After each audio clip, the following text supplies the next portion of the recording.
Olá, meu nome é Ivone Lima Martos, sou médica infectologista da Secretaria Municipal de Saúde de Campo Grande e hoje eu vou falar com vocês a respeito do tema de manejo clínico de dengue.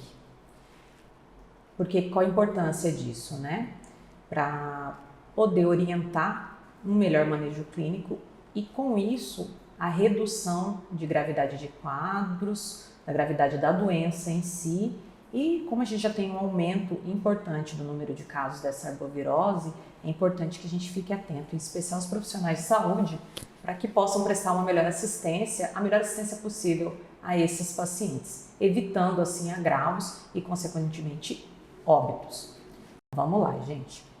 Bom, considerando o quadro clínico de dengue, que é uma doença febril e que pode ser confundida com outras doenças, a gente tem que pensar o seguinte: pessoas com febre, com uma duração de 2 a 7 dias, que possam ser acompanhados de outros sinais e sintomas como cefaleia, mialgia, artralgia, então, dor muscular, dor nas articulações, dor retroorbital, que é a dor atrás do olho, esses pacientes que estão com suspeita um quadro clínico de dengue, ele deve ser manejado como tal.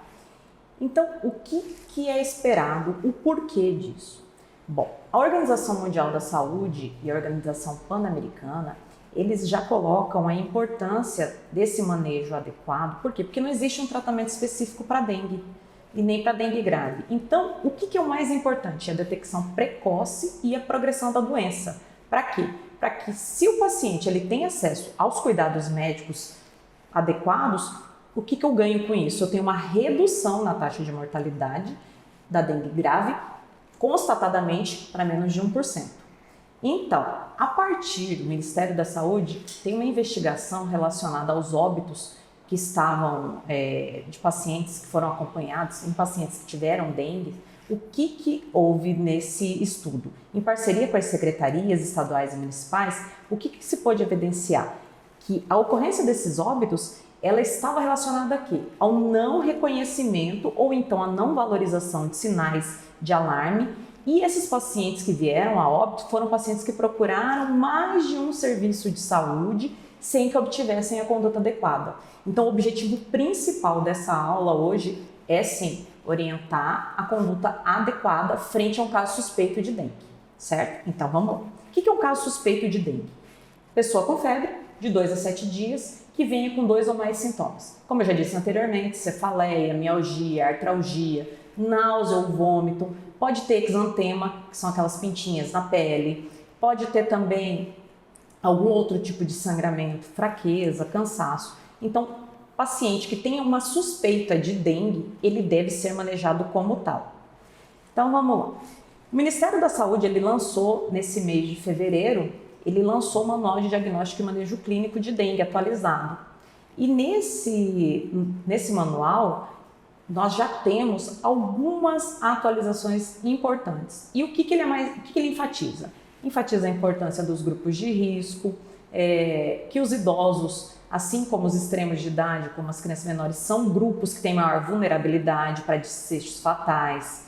Tem a revisão das orientações sobre a hidratação, tanto intravenosa como o manejo de adultos que tenham cardiopatia ou daqueles que fazem uso de anticoagulante ou antiagregante, já que dengue é uma doença que pode cursar com sangramentos, e também houve atualização do diagnóstico diferencial, como chikungunya e zika. Além disso, também há o reconhecimento dos sinais de alarme, que são importantes. Por quê? Porque através deles eu vou ter um norteamento, são eles que vão me orientar, vão orientar o profissional de saúde no momento da triagem desse paciente. E a gente vai falar posteriormente o porquê, qual a importância do estadiamento do paciente, qual estágio ele está, em qual grupo ele está incluído, já que dengue é uma doença dinâmica.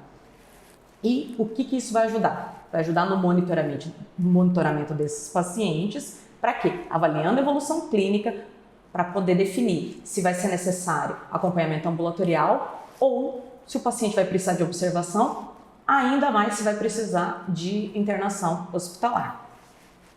Seguindo, então vamos lá. Caso suspeito de dengue, quando eu tenho um paciente que eu tenho um caso suspeito de dengue, o que eu tenho que ter em mente? Bom, o que eu tenho que ser capaz de responder? Esse paciente, ele está hidratado? O que eu tenho que levar em consideração? Esse paciente tem algum sinal de alarme? Por quê? Porque eu tenho uma suspeita de arbovirose, então nós vamos por partes. Paciente tem essa suspeita, porque esses quadros iniciais podem ser comuns em qualquer arbovirose. Eu tenho que conhecer também a situação do município onde eu estou atuando, da região onde eu estou atuando, se eu tenho ou mais não prevalência de dengue, de outras doenças, outras arboviroses. Eu tenho que lembrar que eu posso ter apresentação atípica do quadro de dengue, principalmente em crianças e idosos, nem sempre eles vão cursar um quadro clássico de febre, mialgia, artralgia, então tem que prestar atenção nisso. Crianças, por exemplo, pode cursar com quadro de recusa alimentar, com quadro de irritabilidade importante e até mesmo com quadro de convulsão. Então, paciente que não está evoluindo de uma maneira adequada, que apresentou qualquer alteração, leve até a unidade de saúde para poder ser avaliado. Então, quadro de suspeito de dengue, o clássico. Febre usualmente de 2 a 7 dias, com um ou mais sintomas, que seriam náuseas, vômitos, exantema, mialgia, dor articular, dor de cabeça, dor atrás dos olhos. E, usualmente, não há um foco aparente. Então, esse é o quadro clássico. Bom, e o que eu vou fazer? Tive um paciente com suspeita de dengue, tenho lá, o que eu tenho que fazer? Eu vou fazer a avaliação desse paciente. Então, a primeira coisa, ele vai partir para uma classificação de risco. Então, não importa se ele está indo até a unidade básica de saúde, se ele está indo até a urgência, serviços de emergência, o que eu tenho que fazer? Eu tenho que avaliar esse paciente visando o quê? Reduzir o tempo dele de espera no serviço de saúde para melhorar essa assistência. Então, todos os casos suspeitos, eles têm que ser avaliados e eles têm que ser classificados dentro de um grupo. Por quê? Porque muitas vezes o paciente ele não vai apresentar sinais evidentes. Um paciente que ele já chega em choque, ele já vai passar direto na fila e já vai ter atendimento prioritário. Mas muitas vezes o paciente ele vem numa evolução um pouco mais lenta, que pode ter algum sinal de alarme e esse paciente precisa ser avaliado o quanto antes. Então, essa é a necessidade da avaliação. Então, o que eu preciso avaliar? Eu tenho que pesquisar sinais de alarme, eu tenho que medir a pressão arterial desse paciente em 2 posições, sentado, deitado ou deitado de pé. Para quê? Para avaliar em especial hipotensão, porque é um dos sinais de alarme. Pesquisar a presença de sangramento. Então, se o paciente ele teve algum tipo de sangramento espontâneo, mulheres de idade fértil, que pode ter algum tipo de sangramento que confundam com menstruação, gengivomorragia, epistaxe, esses tipos de sangramento devem ser avaliados. Às vezes o paciente não refere, mas é importante o questionamento. E também, se não tem nenhum sangramento aparente, fazer a prova do laço. Por quê? Pacientes que têm sangramento, eles podem te dar uma indicação de quadros que podem evoluir com maior gravidade. Tem que avaliar o estado geral do paciente, a hidratação, pulso, temperatura, frequência respiratória. Avaliar também, em especial, se o paciente tem algum tipo de comorbidade, algum tipo de doença, hipertensão, diabetes, algum tipo de doença arterial, de vasos. Ou, além disso, checar se ele faz o controle dessas doenças. Por quê? Qualquer tipo de alteração nesse controle vai fazer com que haja uma piora da evolução do quadro de dengue. Pesquisar a respeito disso também é importante. Já vem na sua avaliação para que você possa classificar esse paciente se o paciente ele apresenta uma condição clínica especial. Nesse caso, quais são as condições clínicas especiais? São os extremos de idade, né? Os lactentes menores de 2 anos ou os adultos acima de 65 anos e as gestantes. Então, sempre colocar em mente. Esses são as situações clínicas especiais em que você tem que dar atenção e a classificação de risco já muda. Então, nós temos 4 grupos.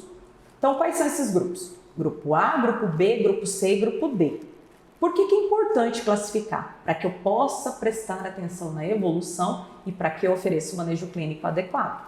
O grupo A é o grupo que 90% da população vai apresentar. É o grupo que vai precisar de atendimento ambulatorial na maioria das vezes e vai precisar apenas de hidratação via oral.